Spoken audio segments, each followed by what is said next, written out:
Hey everyone, welcome to the Big Stud Sales Podcast, where I hope to help you nail construction selling. I'm Mike Claudio, owner of WinRate Consulting. I am a construction sales, business development, and leadership coach who focuses specifically on the remodeling industry. And I brought in my marketing expert, Ryan. Yeah, guys, my name's Ryan Weber, and I am the owner of Ryan Weber Marketing, where we focus on video and digital marketing. We want to help people understand how to get the right message and put it in front of the right person through the crazy digital world. And we are going to lead you to the business that you're hoping to have. Hey guys, before we get into this episode, I wanted to let you guys know that the School of Construction Selling, my online training course, is ready for you. We put 8 months of effort into this. It's 55 videos with relevant and tactical information that you can implement into your business immediately to make big changes to your sales process, your talk track, your referral generation, all the things you need to do to bring in the types of clients you want for your business. Either shoot me a DM or check the show notes below for a link to the landing page that gives you all the information you need to decide if it's right for you and be able to purchase right there and get access immediately. Put my headphones on, I was like, turn my hat around and over the top. You ever seen that movie? Sylvester Stallone? I've seen Over the Top, but I don't remember it. There's an arm wrestling movie, and every time he turned his hat around, I got him into like game mode. Oh, or did you just go game mode? I put my headphones on. It's game mode. Nah, you're very long arms. What's up, studs? We're still gonna put that. This is halfway through the intro. Okay. That's all gonna be on here. What's up, studs? This is good. You do. So, okay. Hey, what's up, studs and studettes? My new favorite group. You're all our favorites. If you're listening to this consistently, I mean, you've made this podcast a wild success, and to share some of that, we have some ratings and reviews that we want to share with you. I am fired up about these. I just let Mike know that you have reviews on the podcast, and also we'd like more. We'd love more of them. We have 10 of them, 11 of them. Mike, did you just click 5-star? Now we got 12. I just reviewed it. Thanks, Judge Mike. me. I love this podcast. I'm giving it 5 stars. Either way, but people wrote things, and we want to read something really nice. Complete Kitchen and Bath on November 19th wrote, great podcast, fascinating guests, which we don't have guests. I guess she's calling me a guest. Well, at the time you weren't Is it officially. a she? I'm calling. Okay. You just assumed Complete Kitchen and Bath is a she, Ryan. I'm going with that's a she because It's she assumed I'm a guest. It's a studette. At the time you were a guest. You weren't really officially a co-host until the end of the year. Okay. Well, I mean, you weren't like until 2020. You weren't even part of the intro. Relevant topics and professional sound. So I appreciate her giving me professional sound with 2 hand clap emojis. I'm reading the next one. Okay. T-Wall 3. This podcast is great at explaining what you need to know about sales and growing your business without all the fluff. Everything from lead generation, targeting to closing the deal. Great stuff. Thank you, T-Wall 3. You know what? We got one more, so we might as well read it. Sue Sondag. Is that what it is? We're going to go with that. That's how this I say podcast gives me... Dang, I can't even read. This podcast gives simple, concise instructions to help businesses move forward to grow their business. Very helpful. Thank you, Sue Sondag. And you have a cool name. I think handles are some of the greatest things to say. So, guys, what we're trying to say is thank you. Also, we want to see some more so we can read these. So if you want to say something cool, we'll read it on the next episode because I just showed Mike that you have reviews on here. Well, ultimately, like, we don't have a social media presence specifically for Big Stud Sales. So if you are interested in engaging at WinRate Consulting here, at Ryan Weber LKN there, but on Apple Podcasts or Spotify or Stitcher, we'd love to hear about what you think, what you're getting value out of, and what you'd want to hear more of, because this podcast is for you. It's not for us. It is. I mean, look, am I going to lie to you and say that this podcast is not going to bring me some sort of monetary value at some point? No. But we enjoy doing this, and we do it consistently, and we upped our consistency to every week because of the feedback we were getting. And ultimately, so we just need to grow awareness. So comment, like, review. Share with a friend. Share with a friend. Tag us in the Studette movement if you are a lady cat on Instagram, please. And I will repost you. You will be reposted because I still get excited about it. I do too. So today we're going to talk about, I can't remember. I texted Mike this morning. Mindset. Yeah. So we've been seeing, especially beginning, end of the year stuff. End of the year, you might not have hit your goals. We're recording this like moderately at the beginning of 2020. That's the year. Excellent. So end of the year, you could have had some sort of tough mindset of, man, it's the end of the year. I'm not getting new deals. I'm not hitting my goals, all that kind of stuff. It's beginning of the year. You're overwhelmed. You don't start the year off right where you want to be. And honestly, business is tough. Like Mike gives me late night phone calls. I give Mike late night phone calls. Every probably 2 to 4 weeks, we'll call each other, riding the high, and then we'll go back down. And it's like, gosh, I just missed these 4 deals that fell through. And it's really, really tough mentally to own a business. It's not all ups. It's not all downs. You've got to be mentally tough. You've got to have a network. And that's what we're going to talk about today is how can we overcome some of these mental aspects of entrepreneurship. I've owned a business for a long time. So I've been an entrepreneur pretty much since I graduated college. I had a side business, then I sold it. It was an online supplement sales thing. It actually did well to like supplement my teaching income when I was a teacher. From there, I owned a CrossFit gym, so sold that after 5 years. I worked for 1 more year for another person. Now I just started my own marketing company that's doing fine. So, I mean, this is my 3rd business. What? Fine. It's doing fine. It's doing fine. So, 3rd business. So for me, like entrepreneurial mindset's just a habit of mine. You're new to entrepreneur as far as owning your business, but I feel like you've always kind of had this entrepreneurial mindset. You've just never pulled the trigger and done it. And this was a big step for you. I mean, you and I had some big conversations about it. So let's start off on the newbie entrepreneurs, kind of that where you're probably at with how are people actually paying me money? Like am I worthy of people paying me the money that I deserve? Yeah, I mean, the biggest thing there, and I think every salesperson struggles with at some point, is they're incredibly uncomfortable selling something that they can't afford. Yes. I think that's a really big challenge. It's maybe not that you couldn't afford it, but something you wouldn't spend money on. Like one of the biggest attributes of a really high-performing salesperson is their belief in what they do, sell, and charge. You have to believe in it. If you're hesitant, man, your prospects, clients, people, they're going to smell it all over you. They're going to see it in your face. They're going to see it in how you communicate about it.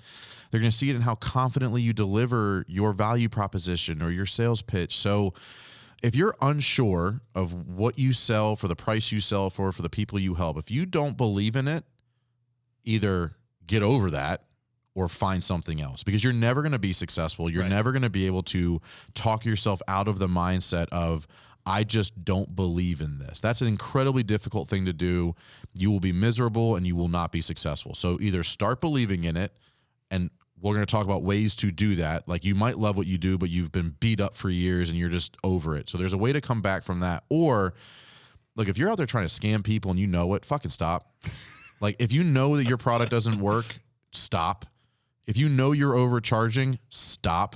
Because you will lose. And like every now and then I'll see people post about like, oh, I'm scared about this in my business. And I want to first comment and be like, well, are you good? Yeah. Like if you suck, then I'm not going to help you. And the biggest thing is here's the bottom line in the entrepreneurship world. You have a lot of people out there talking about grind your face off, be the best, fuck everybody else. Look, that gets you through some stuff. But the ultimate way to be happy is to actually enjoy what you're doing. Mm-hmm. Like you can't grind through everything. You can't grind through anxiety. You can't grind through negative talk internally. And a lot of that comes from lack of belief in what you sell for the price you sell it for to the people you sell it to. Right. And so maybe you need to pivot something there. And to kind of piggyback off that, everyone's different. Mike's grind might be completely different than my grind. He might be able to go 8 weeks straight of 70-hour weeks and just crush his face off. Well, my grinding might be 40 hours. You don't know. Everyone's grind is completely different. So don't listen to everybody else and do what they say, because you guys are all different. Do what works best for you to make you the happiest and most comfortable. So let's get into some tactical stuff you can do to kind of train yourself and get over some of that negative talk track. Let me start this, because I'm not this, and I don't want people to think that I'm pushing you. Anybody that is starting a business, the number one thing I tell them, if you're going to start a new business tomorrow, the first thing I recommend you do is get a business coach or mentor. You figure out how you can set aside money. And I'm not saying this because that's what me and Mike do. It's because it's where I receive the most value I ever have gotten in owning a business. I spent 25% of my income last year on coaching. And that 25% of your income is going to make you 250% of your income this year, because it's going to be headache. Guaranteed. And, you know, they've already failed. They've already screwed up at the things that you're going to screw up with. So shortening the failure gap is the biggest part. Shorten the failure gap, shorten the learning curve, all of that kind of stuff. Set aside however much money you need to hire a good business coach so you're not having to fail. They'll help you get through the failure faster. And like this statistic is not to scare you, but to show you the importance of why you need to talk to people who have been successful. 80% of businesses fail in the first year. Of the 20% who survive, 80% fail in the first 3. Don't be a statistic. There are people out there right now who have been where you've been, done what you've done successfully, and would love to help you. Most people out there who are successful, the truly successful ones, love helping other people. Right. What makes the most successful is they like seeing other people's success. The ones who suck, like really the people out there that are just terrible human beings, like dragging other people down so they seem higher. They seem taller. They'll knock you. They'll beat you up. They'll put negative talk into your head that is unrealistic, unfair, and just not true. The people who are truly successful, and I've met some pretty successful people, they want to help other people not go through some of the challenges they went through, not go through some of the fears and anxieties they went through. And look, coaching isn't for everybody. You got to be open for it. You got to be interested in doing it, but it is absolutely... It's the best money I've ever spent.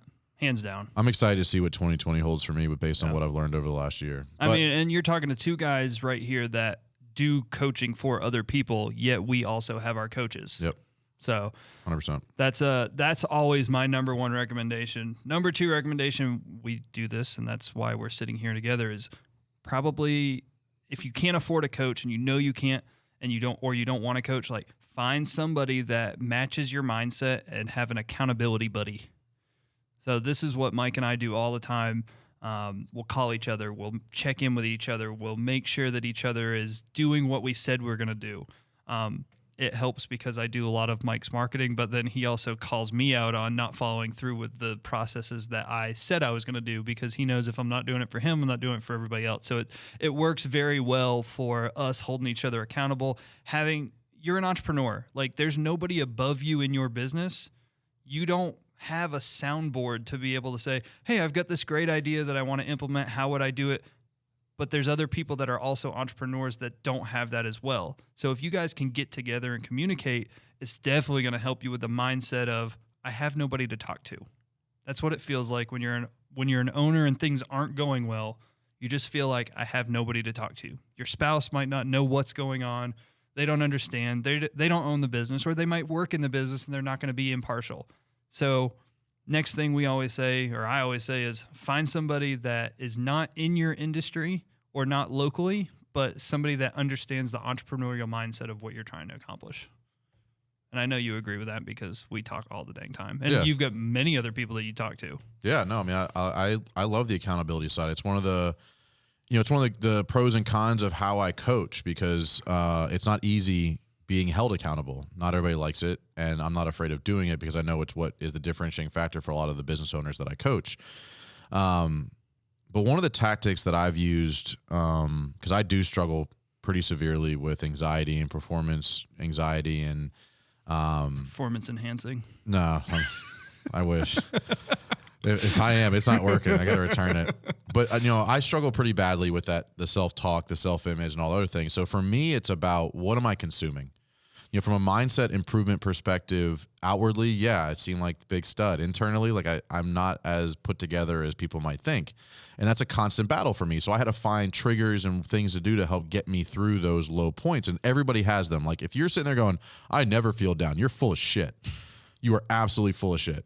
So everybody has those moments. Some have them more often than others, but everybody has them. So for me, it's about consuming positive content. So Like I stay off social media in the morning. I don't get on there. I don't watch the news. I don't read the newspaper. About 5 or 6 days a week, I watch the Joe Rogan Be a Hero YouTube video. It's about 90 seconds of him. It's a very motivational video. Like it might be honky, it might be a little weird, but I watch it and it gets me into that mindset of, okay, it's time to take action. One of the biggest ways that I have found that I can overcome the lull or the depression or the negative talk is by taking action. And the concept of that video is be the hero in your own story. What would the hero in your story do right now to overcome what they're dealing with? And so for me, like that's for me. And then I listen to the very few, but very often similar podcasts. I do read motivational and entrepreneurial type books. And yeah, I'm the same way. Like I podcast all the time, and it's listening to things. Sometimes most of my podcasts are business oriented because most of my mindset struggles would be because of being a business owner. So I'll find some 4 or 5 different podcasts that are around the topic that I'm struggling with, and I'll listen. And it's just getting a different person's perspective on what you're struggling with. Well, and ultimately, guys, the vast majority of people do not understand the entrepreneurship struggle, battle, and mindset. Right. So going to who you think you need to, like your parents, your family members, your friends, many, if not all of them, cannot fully understand what you're dealing with. And you're unfortunately never going to get the answers you need from them, or the motivation, or the positive talk, or even you're getting negative talk from them. They don't believe in you. Like I don't have that trouble. My parents are very supportive of what I'm doing, but they're also not entrepreneurs and they can't fully understand what I'm dealing with all the time. So find people who have been there. We talked about the coach side. I follow just a small group of people online because you can follow 1 million people and get 1 million different insights or 1 million different ideas or 1 million different action items, but you can't implement them all. So find 1 or 2 people. We hope that we're being that person for somebody, but follow just a small or even 1 or 2 people that you just buy into what they're saying, right, and use it and motivate by it. But that talk track, that negative self-talk, it's not going away. Right. And the bigger you get, the more stress, the more employees, the more revenue, the more problems, and the higher risk that is involved. So you have to get a handle on it early. And if you're in it, it's hard to see through it. Like it's hard to see the forest amongst the trees, right? And if you're in the middle of a shitstorm in your business right now, go find somebody who can give you another perspective, because you can't fix it on your own. For me, like I pray a lot. Like, I'm a very spiritual person. I go to church. God's a big motivating factor for me. So I talk to him a lot. But ultimately, you got to find the person in your life who can help you visualize and see what you're missing, your blind spots, the things that are causing you angst. You got to have somebody within you, even if you don't actually engage with them, but just listen into their content, can be an absolute game changer. For me, it was absolutely massive. And I'll be honest, finding Andy Frisella and doing the 75 Hard program in 2019 was absolutely life-changing. Mm-hmm. But like him and Ryan Stewman, the hardcore closer, who I've decided I'm listening to those 2 guys. Because there's hundreds of people out there I could be listening to, but they all have a different mindset, different perspective, different background. So I've chosen my 2. Mm-hmm. Ryan Stewman's one of the top guys in my field. Andy Frisella is one of the people that I relate to the most on how he communicates. That's it. I was listening to like 100 different people and it confuses the shit out of you. Mm. Like I was lost. I was like, well, he said that, then he said this, then Gary Vee said that, and then, yeah. No, you can't do that because it creates more angst inside because you can't please everybody's process. So for you got to consume positive content, consume things that get you motivated, and then cut out the stuff that doesn't. You have to. So we'll do one more real quick. We try and keep these around 15 minutes. We're running a little over on this one, but we went a little stupid on the front side of this one. Yeah, you did. I know. But what last thing that we try to do to help mindset when you're struggling in business, and Mike struggles with this, especially now because he just got his balls chopped because he was herniated. But find something that takes your mind off of business. You've got to get away and be able to turn your brain off. I just started golfing again, so I can go out for 4 hours and literally don't think about anything marketing, and it lets me kind of reset and recharge. Mike loves working out. If he doesn't get his workout in, he's not going to be a happy camper. And so for the past 3-4 weeks, he hasn't been a happy camper because he had a hernia and wasn't able to work out. So, it's just getting that mindset of, how can I turn my brain off? Because if I can turn my brain off when I come back into the business, I'm going to be refreshed, recharged, and it's going to allow you to have a positive outlook rather than, well, I never got out of it, and now I'm just coming back to this shitstorm. So having something to get away, find some sort of hobby, something, and don't talk about your business. Yeah, because I mean, I have 2 young children too, 4 and 18 months, 4 years old and 18 months. And man, there's no break. If you have young children, you know what I'm talking about. And you need to find that time to like re-energize yourself. You know, for me, like I pour out, right? I'm a coach. I do podcasts. I blog. Social media, the Facebook group. I pour out all day long. You need to find somebody, something, or some activity that pours back into you. Because if you're empty, if you don't feel fulfilled, if you're scared, if you're intimidated, you can't be the best you for the people around you. And that's not fair to you or them. And ultimately, it's your job. You're the only one who can fix you by doing the right things, finding the right content to absorb, and being around the right type of people. Awesome. Guys, we appreciate it. Once again, make sure you share this podcast with a couple friends. We're trying to hit Mike's crazy-ass goal of 1 million downloads. 1 million downloads, people. Share this with a friend. I need 1 million friends. Yeah, okay. Tag us on Instagram. Share with the state. WinRate Consulting, Ryan Weber, LKN. We'll share, repost you, all that kind of stuff. But we really appreciate the support. Don't forget to write us a comment on a review. There we go. Mike gets excited about them. I like reviews. We want to see a couple more reviews. Guys, we will see you in the next episode. Thank you for listening. My goal is to take the guesswork out of how to properly sell within the construction industry. Once you nail this part of the process and get your sales and business development clicking, it makes everything about the job that much easier. If you have any specific scenarios or questions you want answered, shoot me an email, mike@bigstudsales.com, and follow me on Instagram at WinRate Consulting. Remember, win fast and win often.